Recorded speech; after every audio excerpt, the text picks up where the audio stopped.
Warning: the following podcast contains violent scenes that may be unsettling to some listeners. Listener discretion is advised. Welcome to the Diaries, where the Bold Crew gets together to talk about subjects dealing with our favorite tabletop role-playing games outside of our actual plays. You can follow us on Facebook and Twitter, where you'll find our Discord link. Hello everyone, welcome back to the Diaries with our brand new segment, Brianstorming. In it, we will be flexing our creative muscles to put together stories, modules, adventure paths, and inspiration for different games, but with a twist, which we'll get to in a little bit. I'm Becca, your host for Brianstorming, and Joaquin is my storyteller for today. So Quinn, can you explain your storytelling experience for us?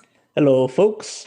So if you've listened to this podcast before, you probably heard me run which is the very first thing I ever ran for anyone ever. I ran a Vampire Age Victorian setting for Diluted, which was my first time. Seriously, that was your very first? I don't think I realized that. No. If you had heard like the raw version, you literally the first thing I said is, "Oh, I am so nervous right now." That's fantastic. Okay, cool. So yeah, that was the first thing that wasn't the first thing I ran for this podcast, but it was the first campaign I ran for this podcast. And I think around that time and after that, I've run a whole bunch of different one-shots, usually in Slash and Flick or some others offsettings we done for this podcast. And then most recently, we just finished a Scion campaign, 2nd edition, on this podcast also. Very cool. So it sounds like all of your experience with at least running has been with us as the Twin Cities crew. Yeah. Well, that's awesome. So, well, then let's talk about because for people who have been listening to us for a while, I hope that they're listening to your games because they're just so much fun. But what got you into role playing then? Well, actually, I remember way years and years ago. I remember back in high school, it was like a nerd club essentially. We would hang around and do different nerd stuff. And for a couple of weeks, we broke out a D&D 3.5 edition. So we did that for a bit, and I remember just because there were so many people there, we didn't really do that much. And I remember I just had a taste of the role playing stuff, and but I liked the taste of it. So after that, I was just like, oh, I like this. But unfortunately, I was like in my last year of high school, so then I didn't really get much time to do it with the people there. Then in college, I just did not have much luck finding anyone in my local area. I don't really where to look, so I probably could have met somebody to role play with stuff there, but yeah. So then finally, in my last year at college, I saw an ad for Twin Cities by Night, and so I Vampire the Masquerade. I read the book once way back when. I'll try it. Let's see what happens. And then this podcast happened. Boom, we gotcha. There's no looking back now, sucker. Just when I think I'm out, they pull me back in. Absolutely. Oh, wow. So, okay, first off, respect 3.5. Love it. But man, I'm just surprised. I figure with how into it you get with your characters and stuff, I'd just be like, oh, clearly he's playing in his own groups like at least twice a week. So, but it's yeah. Well, yeah, I always like just imagining stuff like that. Even when I was younger, I just always liked to. I remember I would like watch cartoons and stuff like X-Men or Teen Titans. I would just watch stuff and be like, okay, so what happened if this happened? And just plot on my own episodes and stuff. I would just do it in my head, like during recess and stuff. I would just be like, okay, so what happens then? Oh, no, that's really, I don't like how that looks. Let's try that again. Instead, maybe this happens and stuff. So yeah, just making up stuff in my head is always just a thing I've done. That's really, really awesome. And like, I know with some like other people that I've had these conversations with, it's like we all kind of do similar things, but we all like different things catch our interests. So that's really cool. All right. Make me blush. Oh, hopefully in a good way. Yeah. And unfortunately, I can't see Quinn right now. So it's like, dang it, I missed out on the blush. Tried to save those sorts of things for Monster Heart. Well, I half dread trying to listen to that stuff just because from the conversations I've seen off screen, I don't know what will go on screen. I'm a little bit scared of it, honestly. I think we talk a big talk for sure. And at the time of recording this, Monster Hearts is going to come out next week. So at least for session 0, and it was a different experience from what I was expecting. So I think you'll be pleasantly surprised. Oh, nice. So for this round of Brianstorming, everyone, each storyteller participating was given the same story prompt to work from to create their own story. But the twist is they've had to do it with different systems. Now, I just want to put a disclaimer. Storytellers, everybody's had time to think about it. So we're not just hashing out a story from scratch in an hour. But definitely, I've noticed the difference between your notes and Tillman's notes. And like, not that I feel like the way that I set that up, I was trying to be like, oh yeah, one's better than the other. And I'm not trying to say that at all. I was just like, oh, you just did different approaches. Yeah, very different approaches. So I think as we get into it, everyone's going to see that and they're going to like, hopefully that you all find it as cool as I do, because I think it's really awesome. So quick reminder, here's the prompt. A local organization is accused of instigating arguments among people, seemingly natural disasters, and even wars. Now, Quin is writing a story for Scion. So let's just get right into it. For anyone who doesn't know, Scion 2nd edition is a role-playing game that's all focused. It's very urban fantasy in that the player characters are either the children or the chosen champions, or even made by the gods to do their bidding, like the pagan god, the Greek gods, the Egyptian gods, Native American, Japanese. All of them are real. And they never went into hiding, unlike some other like settings you might have seen, like a Vampire the Masquerade or even Scion 1 edition. It's in this version, they never went into hiding. They've just always been throughout human history, been like, yeah, we're here, we do stuff, deal with it. It's awesome because it just allows you to think of how the world would be different with that. Whereas it sounds like with 1st edition, trying to have that veil of they're there, but people don't know about that. Like, that's fine.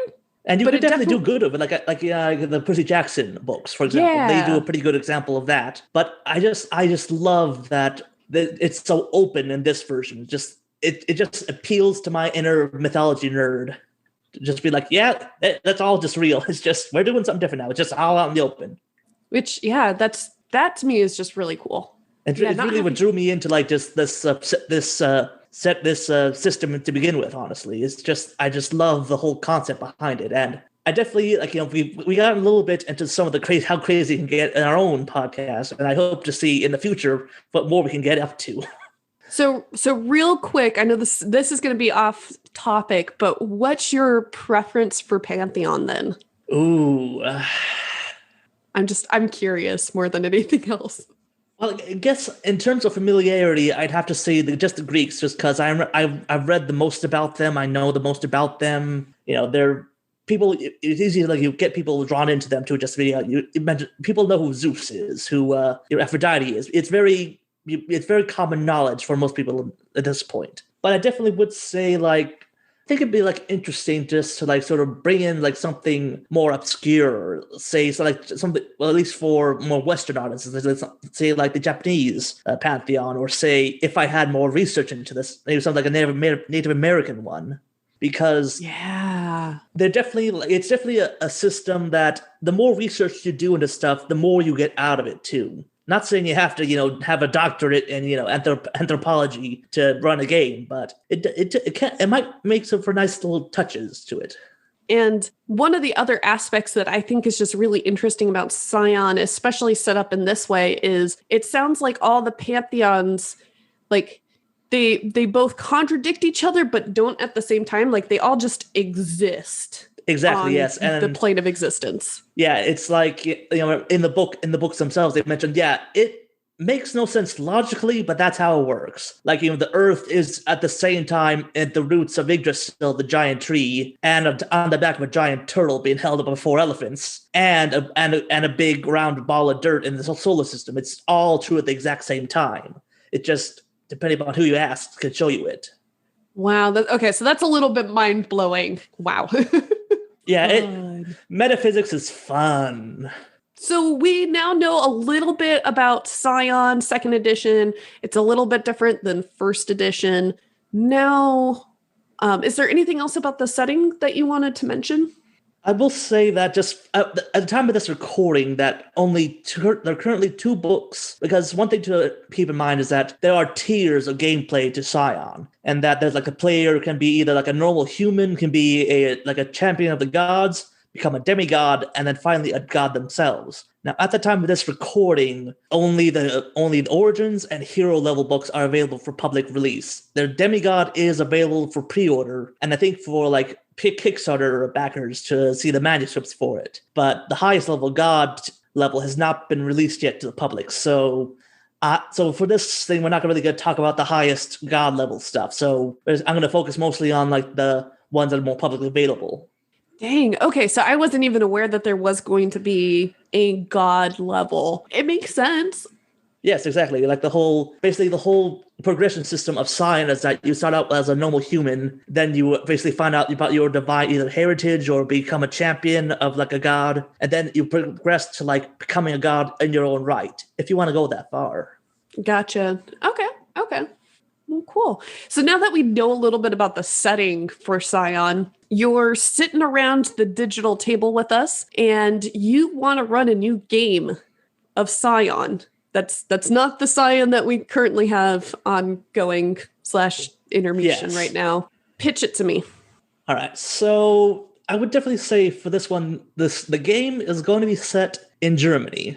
I'll probably do a little bit more research, like, what city or something. I'll just say Berlin for now. And that you notice, and that the players are to specifically have to be told, they can pick any like pantheon they want to be from or be a part of, except for the Aesir, which is the Norse gods, with its Thor, Odin, Loki, all those guys. And so once the game starts rolling, they are basically told that, stuff's going down. Like, there's unrest, like the supernatural creatures, trolls, Norse elves, all that sort of stuff. There's more unrest now. And then they start realizing that, the sun is literally sun and the moon actually are starting to be eclipsed at the same time. Like when the sun comes up, you can see like an edge is starting to become missing. And what they'll find out, either by the end of the first session or like the second session would be that Ragnarok is happening. But it's not like quick, maybe like a day-long battle between the gods that just wrecks everything. It's slowed down. It's going to take months, maybe even years for it to, finally end. And that's what I've pitched to them. It's just, you guys are currently the outsiders to the final showdown of the Aesir gods, the big Ragnarok. And it's going down. And you're going to have to deal with it for months. Yeah, I mean, who knows how long? Exactly, yes. So I am a little bit familiar with Ragnarok in the terms of it's the end of days within Norse mythology. There we go. I know how to speak. But at the end of Ragnarok, what's supposed to be the outcome of it? So the problem with it's somewhat vague mythologically, because in real life we only have like 2 big sources of Norse mythology, so there's a lot of gaps in what we know. So I could be wrong though, if anyone wants to correct me. So I believe what we know in real life is that like most of the gods will end up killing each other and like fighting their enemies, going down together and stuff. But there will be survivors at the end who then sort of come together and make whatever's left of and make a new world out of whatever's left. Okay. And so it could be those that do survive can be on both sides of the conflict. Yes, it's really just basically says, here's a couple of people who survive for sure, and some people survive, and we're gonna go from there. Okay, so that's talking about Ragnarok in the mythological sense. So, but in terms of your game, what are the sides with that? So one thing especially to keep in mind is that while Ragnarok is happening in, say, like Scandinavia and like bits of like northern Germany and stuff, which historically were like, where a lot of Vikings and other like Norse era like influences were reached, is that, that's going down for them. But for the rest of the world, say like in the Americas or in India, the world's not ending for them. It's only ending for the people in like the northern Europe. Gotcha. Which, totally, I think fits what you were saying earlier about how metaphysically they all exist on the same plane at the same time, and that's just how it works. So like to have honestly, yeah. I kind of got the idea actually from the God of War games, actually. So spoilers for anyone who hasn't played the decade-old games at this point. But so in the game, Kratos, the main protagonist, he essentially kills the entire Greek pantheon, which has a side effect of basically just causing the end of the world. You know, like you do.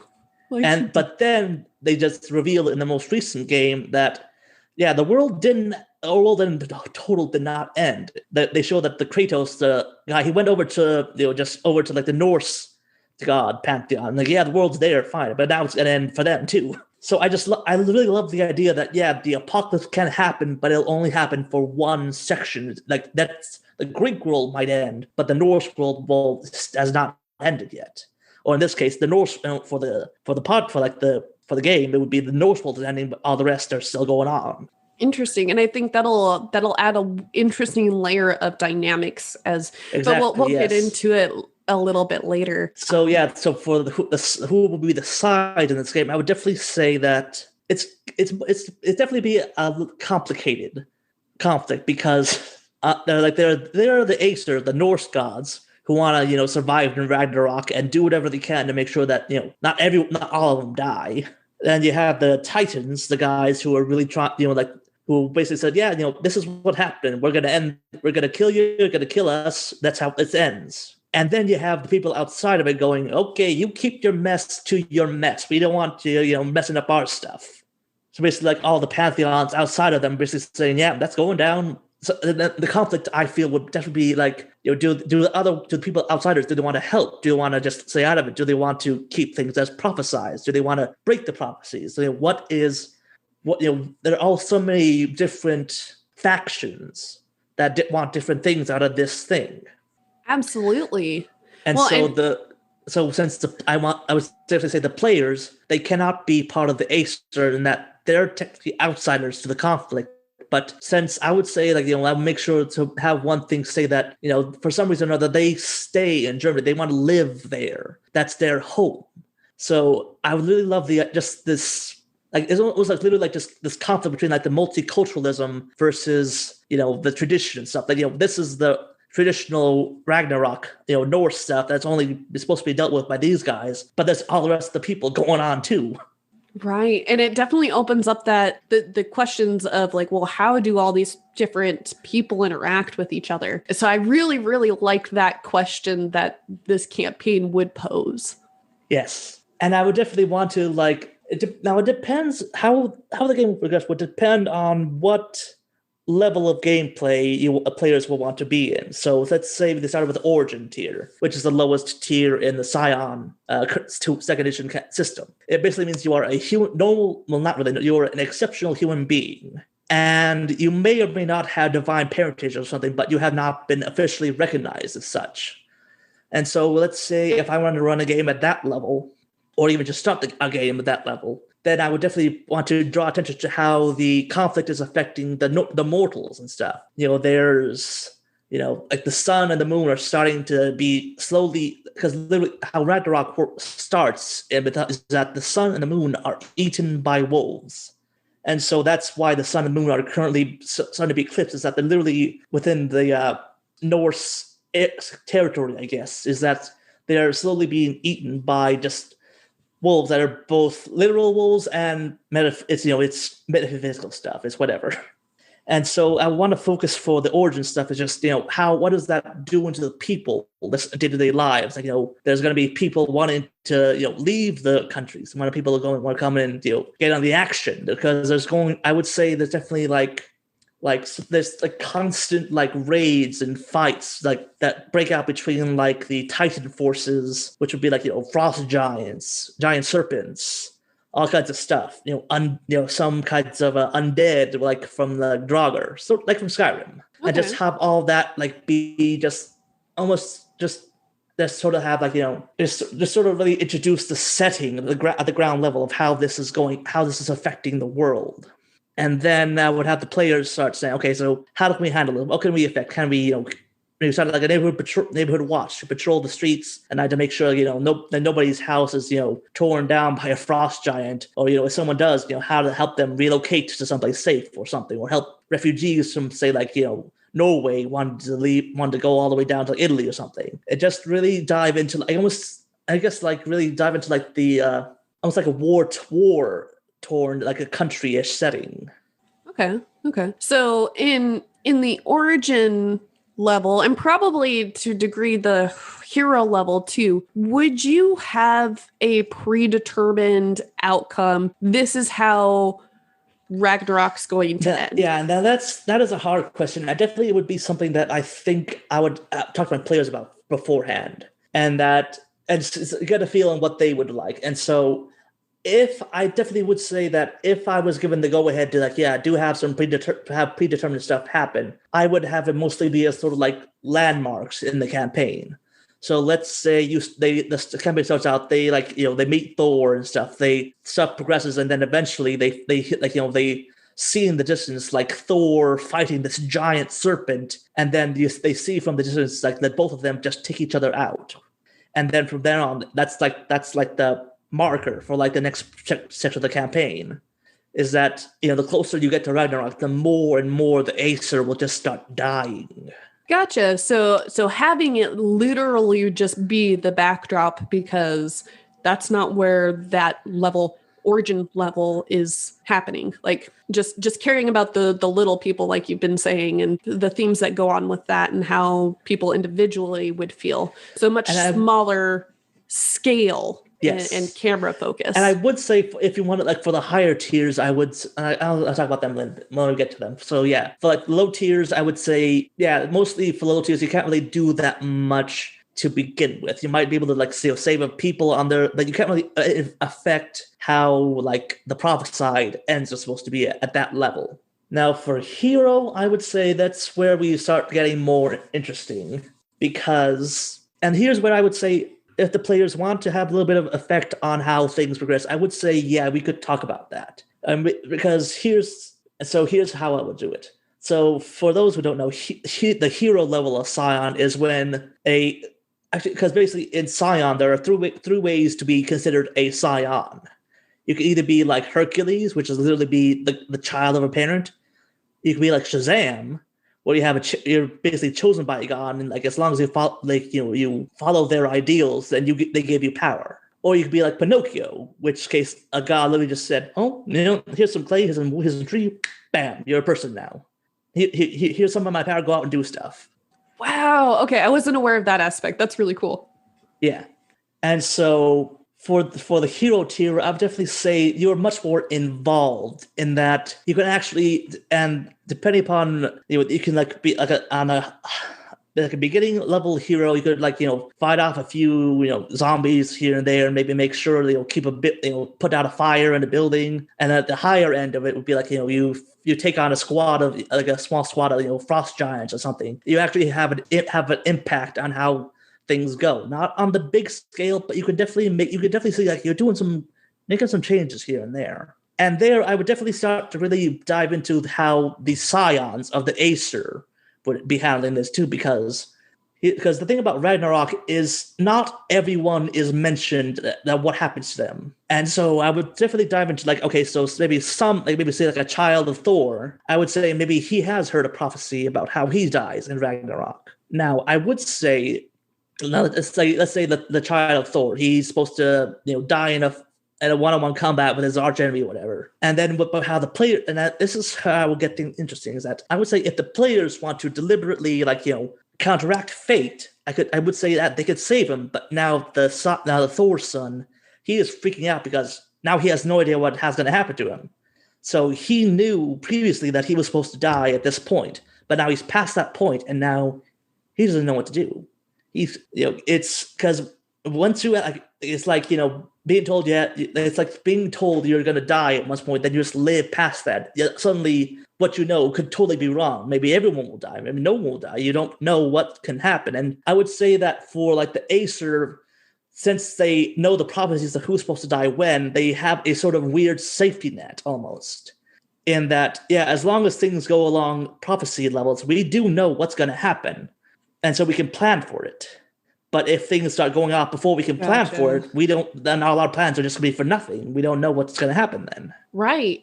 So it can show just that level of uncertainty and because I can totally see a child of Thor or whoever just freaking out and being like, well, now everybody's going to die. And, whereas before maybe when they imparted that information to the player group is more maybe just like, I don't, obviously, like, I care about my parent. I don't want them to die. And what happens to Scion heroes when their parents die? Do they lose their divinity? That is something that's not really covered in the book. So that is something I should definitely explore in the game itself, because I don't know.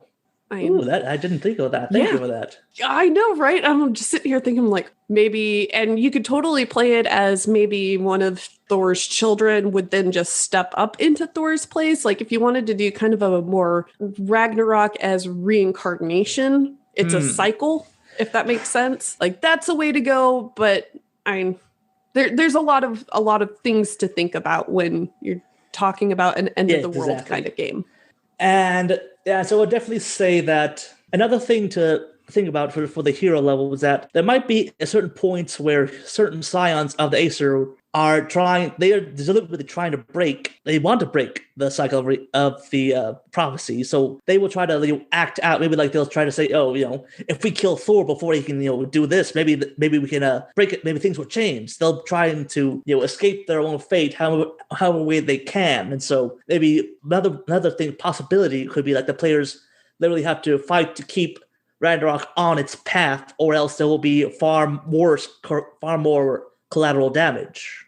Gotcha. Okay. Yeah, that's another cool angle to take with it too. I do have another question. Yes. We're talking about it might just be because of my upbringing and understanding of mythology. I feel like one side's a good side and one side's a bad side. But is that actually true within the setting and what people believe? No. That is even within the setting, they are sort of like the gods and the gods are sort of split into two main groups. There are the gods and there are the titans.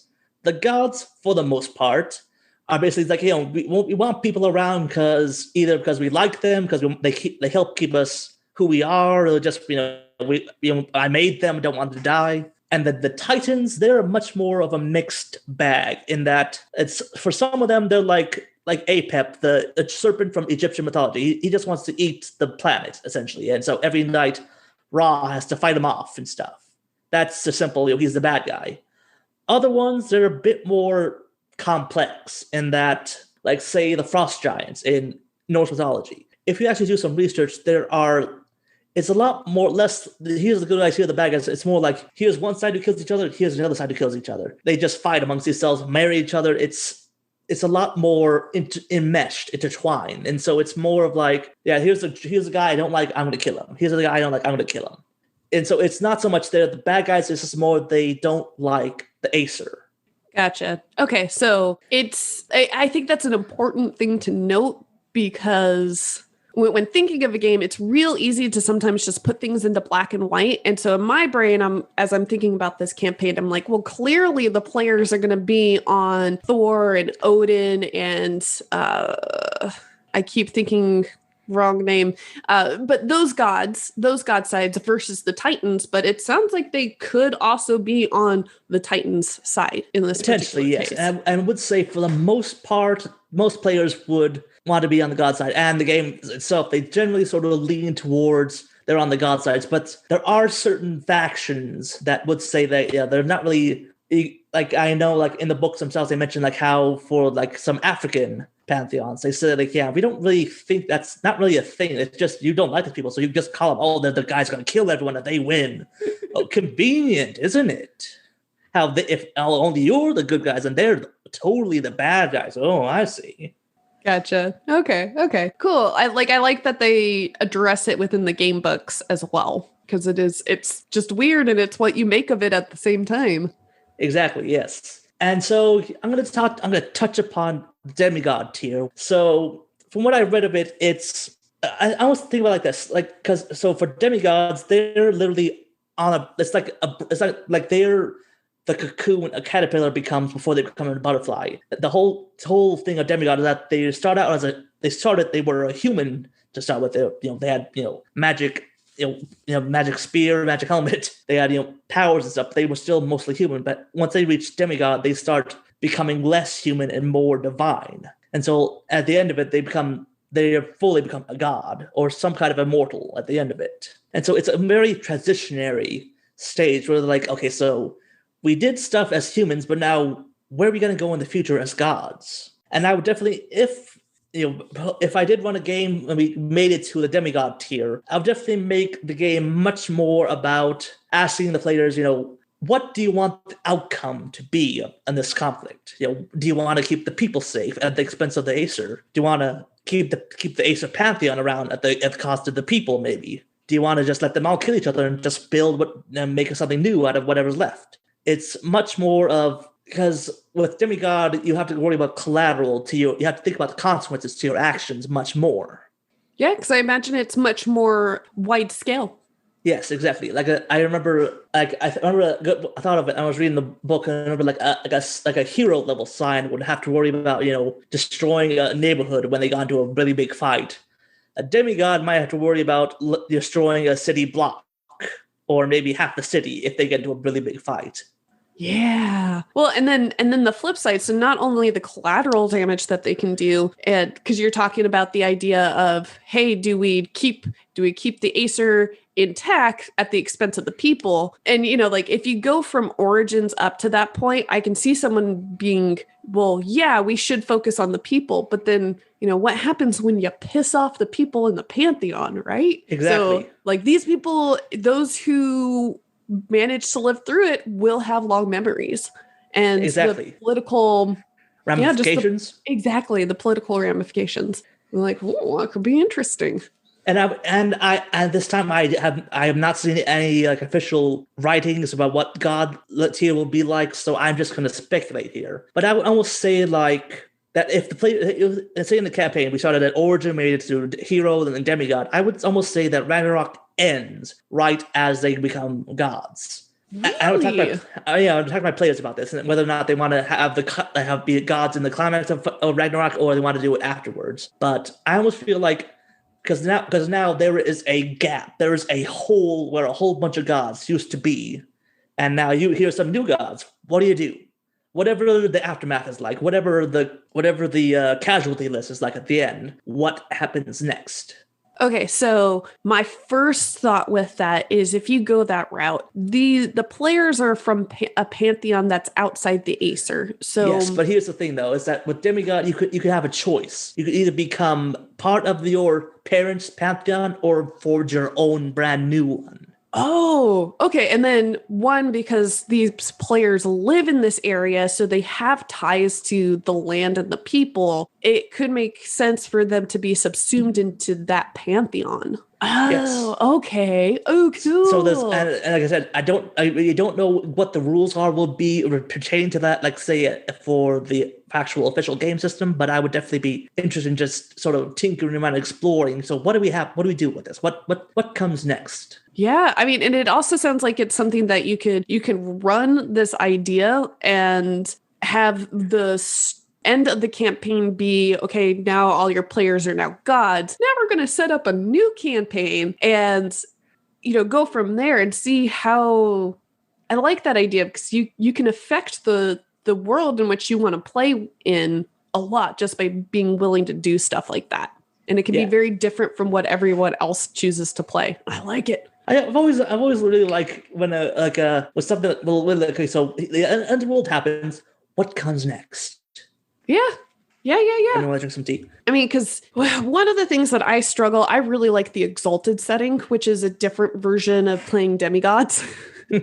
Much more kung fu. Yeah, much more kung fu and anime, as well as other stuff for sure. But those are huge influences. But the world has kind of been frozen, at least for edition 3 and edition 2. The world's been frozen 5 years after the Scarlet Empress disappears. And, the idea is that, you can totally do all these sorts of different things, but I personally have a problem with a world that doesn't change. so it's cool that like here's what you can do with Scion, and it doesn't have to stay the same. Like you could just kill off a whole swath of gods and now you have new gods, but now you have to like move forward with that. And it allows for interesting possibilities and players to really get involved, emotionally invested in these worlds and gods that they're creating. Yes, and I definitely see like, if like say if we ran a game like this with the group, and then like I don't know, say like 3 years later you could pick up the same setting but with a whole new group or whatever. Absolutely. Okay. Yeah. So that's, I don't know. Is there any more that you want to say about that before I start asking you some other questions more specifically about the scenario?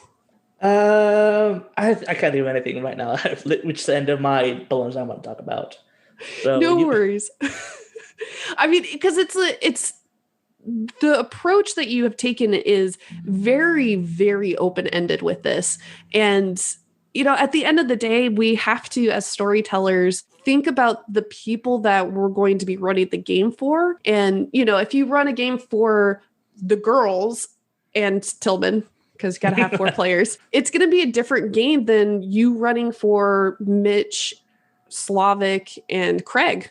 But there's nothing wrong with that. So on the one hand, it's really hard to ask specific questions to kind of get you to narrow down, because you just don't know who the players are outside of they can't be from Norse mythology.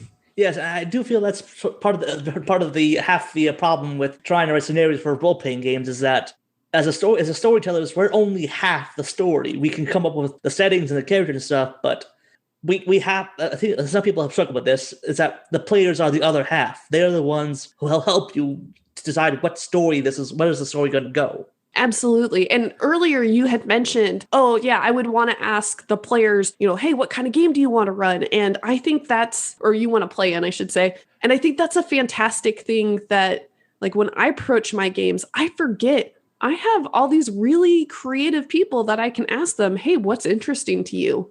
And, they can come up with whatever ideas, and I'll be like, yoink, I'm stealing that. That's one less thing I have to think about. Exactly. So, yeah, learning to mine your own players for ideas. And it always baffles me when playing certain games when players go, oh, you're not, don't say that. You'll give the GM ideas. And it's like, but that's half the fun, is giving them ideas and seeing how they interpret it so they can, screw over your characters.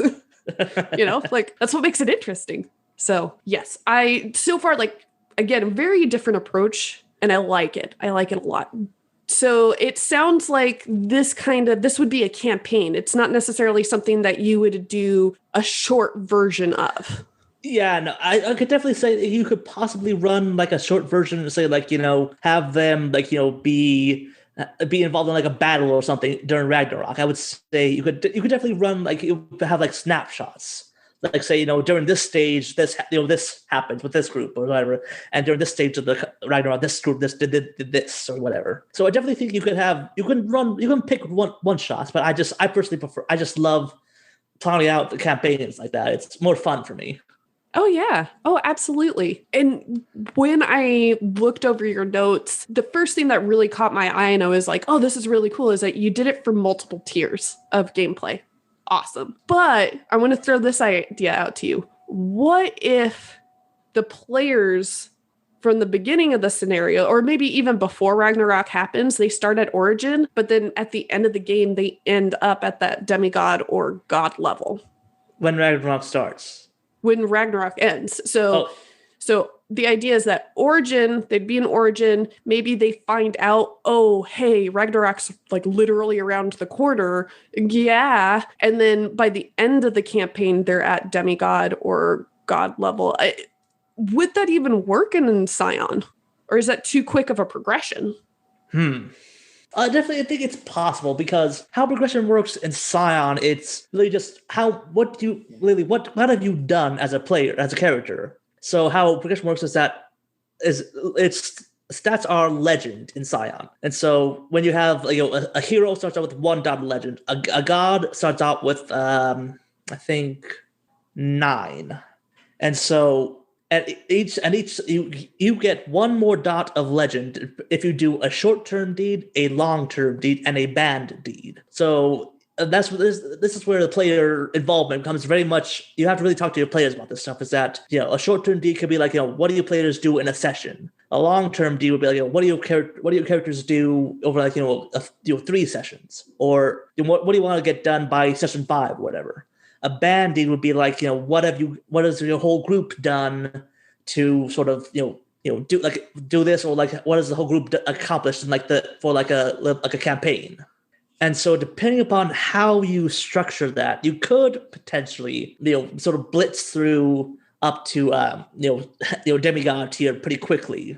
Like I said, it really depends on how the group wants to play it. Gotcha. Okay, so I'm going to tear back pull back the curtain a little bit. Okay. Are those kinds of conversations that you had with our Scion boys in between each session? For them, I haven't really talked. I talked a little bit about trying to engage them a couple times here and there, but I've mostly kept back from that because, especially for the campaign we did most recently, it was mostly a kind of an introduction campaign, I guess, to the whole. Gotcha. Prior to that point, I had run like 2 one-shots with those guys, so they to sort of get familiar with just the rules themselves. And so then we started. I know I did character creation sessions with them to sort of really get an idea. Okay, so here's the characters, and I tried to sort of give them some seeds of what I had planned for the campaign. And I do have in my head, I will probably ask them, and the books themselves, like if you read the Demigod book, they will actually say, talk to your players about what kind of direction do they want to take their characters in, because it's if you work together, you can make a very like epic, like I guess almost like a legend of literally how it's like you're making your own myths together. Absolutely, yeah. And so. Okay. And so, I remember at the beginning, I talked to them a little bit, and I definitely will say that I think I would run. I have an idea for like the one I have for the next campaign I do want to run for them. I have some ideas, and it's mostly linear, but I think after that, I would definitely be much more open to say, okay, so what do you guys really want to? What do you want to explore? What do you want to touch upon in this stuff? Because I have an idea for a story I want to run for them, but then I want to say, okay, so how do your characters sort of, because the thing that I think Scion really works best with, if you do this approach, is that if you think about, is that the campaign is a story about these characters becoming legends in their own right. And if you work with them, you can start, okay, so hey, you remember like how you fought that dude way back then? Maybe you can like bring back reminders, you can bring back echoes, you can like foreshadow stuff if you plan ahead with them. Gotcha. Okay, yeah. Because one of the big things about say, I know since for our own group, 2 of the guys picked Aces for the Acer for their parentage. One of the things you do when you make a Acer character is that they receive a vision of their future, and they're encouraged to make it sort of open-ended to see what exactly is going to happen. So this is a bit of I don't know if this is a spoiler or just background or some extra info or something. So for our podcast group, so Jesse, Slavic's character, he picked for what he knew in the future is that at some point he's going to lose a hand. Now we left it open to just what exactly will happen, but at some point he's going to lose that hand. Now that means he wants to set up the scenario where he will lose it. He can do that, or I can plan for, okay, so here's a scenario might happen.